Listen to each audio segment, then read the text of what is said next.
You've tried everything to lose weight. You're nailing your diet. Your thyroid's great. You're hitting your exercise daily, but you just can't get down to that number that you want to get to. What gives? What's preventing you from getting there? That's what today's video is about. I'm Dr. John Bartemus, and I'm putting the pieces together to help you live a life at optimal.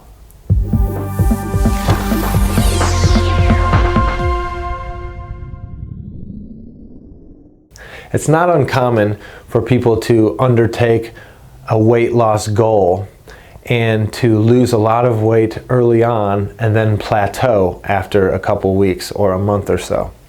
And even though they've plateaued, the individual has a certain number in their head that they want to get to that they have not reached yet. And the strategies that cause them to lose the big chunk of weight early, like cleaning up nutrition and introducing exercise, etc., are no longer helping them bust through that plateau. Well, at that point, what could be in your way, or what could be between you and your weight goal? One huge thing that's very common but very underrepresented or not talked about often is your toxic load.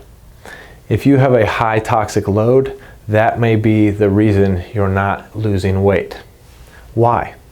Well, because many toxins are lipophilic, meaning toxins are attracted to fat. So if you're exposed to a toxin that's lipophilic, then in your body it's going to bind to fat, and the body will wall it off with fat to prevent you from exposing your tissues to it and creating tissue damage, immune impact, and other issues.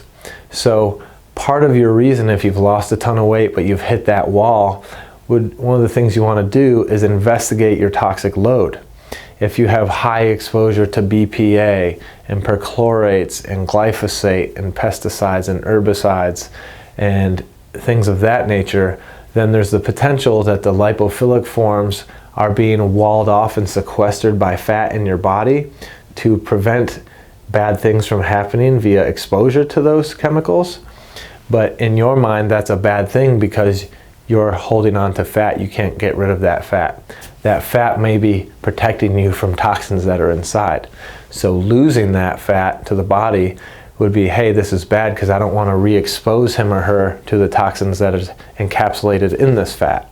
So the person who's looking to lose weight and has plateaued, perhaps they need more work from a detoxification and a liver support standpoint to liberate that fat, which would release those toxins, and then you need to work on capturing those toxins and eliminating them so that they don't recirculate in the body.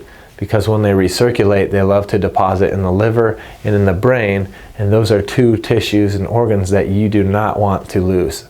So if you're someone who's lost a ton of weight, high five, but you're not where you want to be, the next step would be to investigate your toxic load.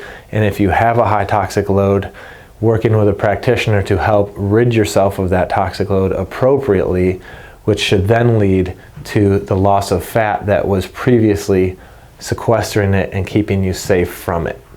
If you're looking for a practitioner that works with those types of issues, I do that, and many other functional medicine practitioners do as well. So search functional medicine in your area, interview some practitioners, and choose the one that you believe will help you most quickly reach a life at optimal.